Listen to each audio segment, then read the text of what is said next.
हिंदी में एक शब्द है पराकाष्ठा। लिटरली इसका मतलब होता है the highest point, the ultimate extent of something, the peak. लेकिन आज इस शब्द से शुरुआत क्यों? क्योंकि कभी कभी किसी व्यक्ति की हताशा यानी कि फ्रस्ट्रेशन की पराकाष्ठा उससे क्या क्या कहलवा सकती है, ये पिछले 2 दिनों में भारत ने देखा है और दुनिया ने भी देखा है। और अब तो आप समझ ही गए होंगे हम किसकी बात कर रहे हैं। हम बात कर रहे हैं देश के नेता प्रतिपक्ष राहुल गांधी की। 12 अगस्त को जब देश के गृह मंत्री ने राहुल गांधी को सदन में चर्चा के लिए खुद मीडिया के सामने आकर कहा था कि वो हर सवाल का जवाब देने के लिए तैयार हैं और राहुल गांधी आए और सदन में चर्चा के लिए आए, सदन को चलने दें।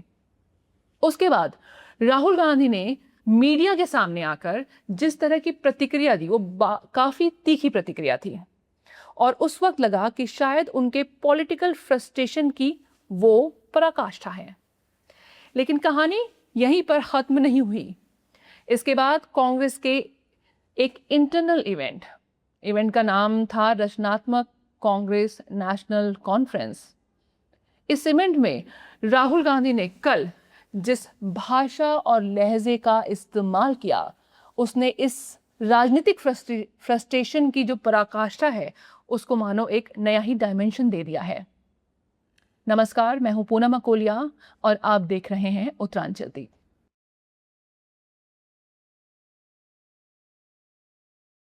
तो जिन लोगों ने रचनात्मक कांग्रेस नेशनल कॉन्फ्रेंस में राहुल गांधी का बयान नहीं सुना वो प्लीज जाइए, कांग्रेस के ऑफिशियल पेज पर जाइए, वहां पर ये भाषण मौजूद है। वहां जाइए, सुनिए, समझिए कि देश की जो संसद है उसके प्रतिपक्ष का नेता किस भाषा में बात करता है। और ना केवल भाषा को सुनिए, टोन को समझिए, बल्कि मंच पर मौजूद दिल्ली की पूर्व मुख्यमंत्री शीला दीक्षित के बेटे और कांग्रेस नेता संदीप दीक्षित के साथ मिलकर जो फूहड़ मजाक मंच पर किया गया वो इस देश के हर नागरिक को देखना चाहिए, चाहे वो बीजेपी का समर्थक हो या फिर कांग्रेस का, या फिर उसकी पॉलिटिक्स में दिलचस्पी ही ना हो तो भी ये देखना चाहिए कि एक सार्वजनिक मंच पर 150 साल पुरानी जो पार्टी है देश की, उसके 60 साल की उम्र रही है दोनों की, चाहे संदीप दीक्षित की बात कर लें या कांग्रेस के जो या राहुल गांधी की बात करें, तो लगभग 60 साल की उम्र है दोनों की। और वो दोनों किस तरह से दो देशों के जो राष्ट्राध्यक्ष हैं उनका किस लहजे में उन्होंने मजाक उड़ाया। मजाक नहीं उड़ाया, अपमान किया एक तरीके से। पॉलिटिक्स में अपनी जो राइवलरी है वो अपनी जगह है। नरेंद्र मोदी के साथ पर्सनल राइवलरी कुछ भी हो राहुल गांधी की, वो उसे किसी भी तरह से डील करते हो, उस पर डोमेस्टिकली बहस हो जाती है, वो सही है या गलत है उस पर चर्चा हो जाती है। लेकिन इटली की प्रधानमंत्री जॉर्जिया मेलोनी पर टिप्पणी करना, वो तो एक दूसरे देश की राष्ट्राध्यक्ष हैं, इसे बदजुबानी या फ्रस्ट्रेशन की पराकाष्ठा ना कहें तो क्या कहें। और इससे पहले 12 अगस्त को जब मीडिया ने राहुल गांधी से सवाल किया था कि गृह मंत्री अमित शाह साफ तौर पर कह रहे हैं कि वे सदन में हर सवाल का जवाब देने के लिए तैयार हैं, तो राहुल गांधी ने इसके जवाब में क्या कहा था, याद ही होगा आपको। उन्होंने कहा था वी डोंट केयर। दरअसल ऐसा लगता है कि राहुल गांधी ने लोकतंत्र और संसदीय प्रणाली की अपनी ही एक परिभाषा विकसित कर ली है कि सदन के अंदर तो भाई हंगामा करो, उसको मत चलने दो, और सदन के बाहर आकर मीडिया कैमरों के सामने आरोप लगा दो कि उनको बोलने नहीं दिया जाता। जो उनकी मांग है, जो वो कहना चाहते हैं, जो वो करवाना चाहते हैं, सब मीडिया के सामने बोलो। सदन के अंदर कुछ मत बोलो, सदन को चलने ही मत दो, पैरालाइज्ड कर दो एक तरीके से। ये हम देखते ही आ रहे हैं लगातार, और खास तौर पर मॉनसून सत्र में भी सबने देखा।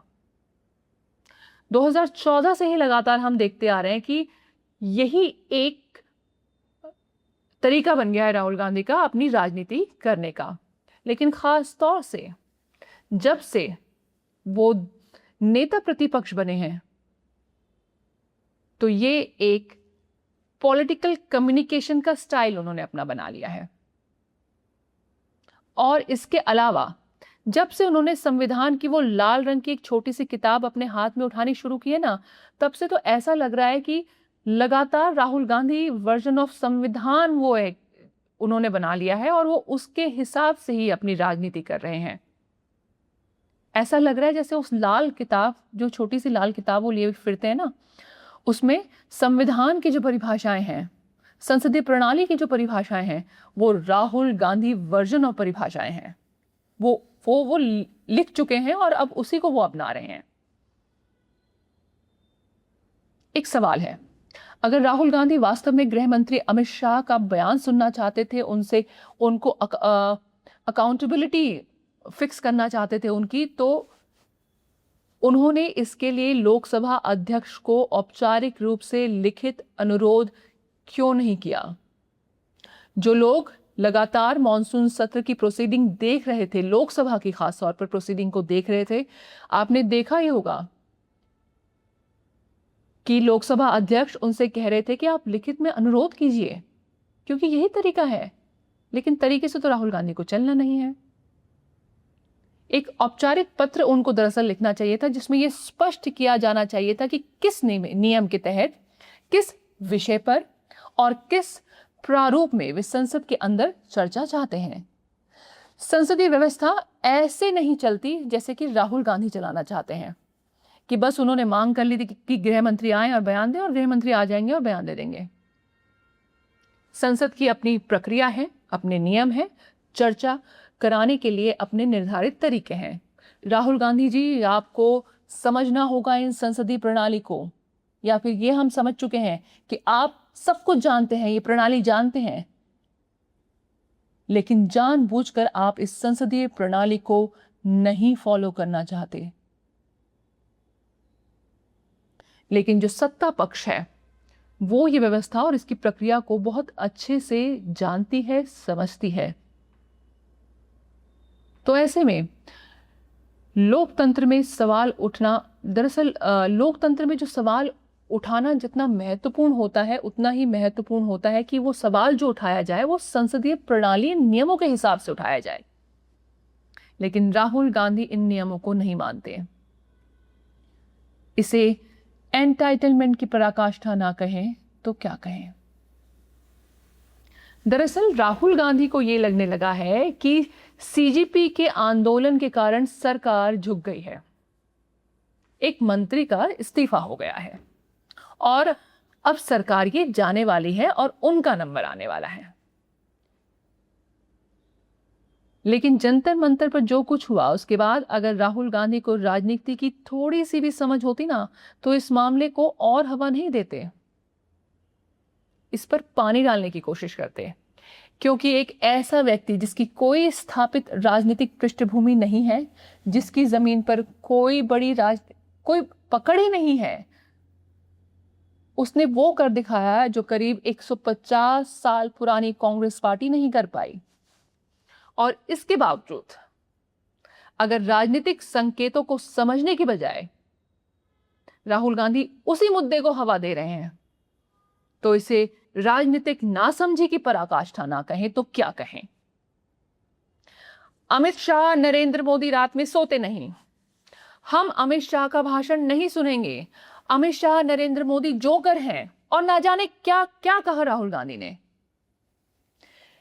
इन सब बातों को सुनकर तो ये तो अब एक बात बिल्कुल साफ हो चुकी है कि राहुल गांधी ने इन तीखी और व्यक्तिगत टिप्पणियों को अपने पॉलिटिकल कम्युनिकेशन का स्टाइल अब बना लिया है और वो इस स्टाइल को अपना अधिकार भी समझते हैं और इस पर गर्व भी करते हैं। इस मुद्दे पर आपकी क्या राय है, कमेंट करके हमें जरूर बताइएगा। नमस्कार।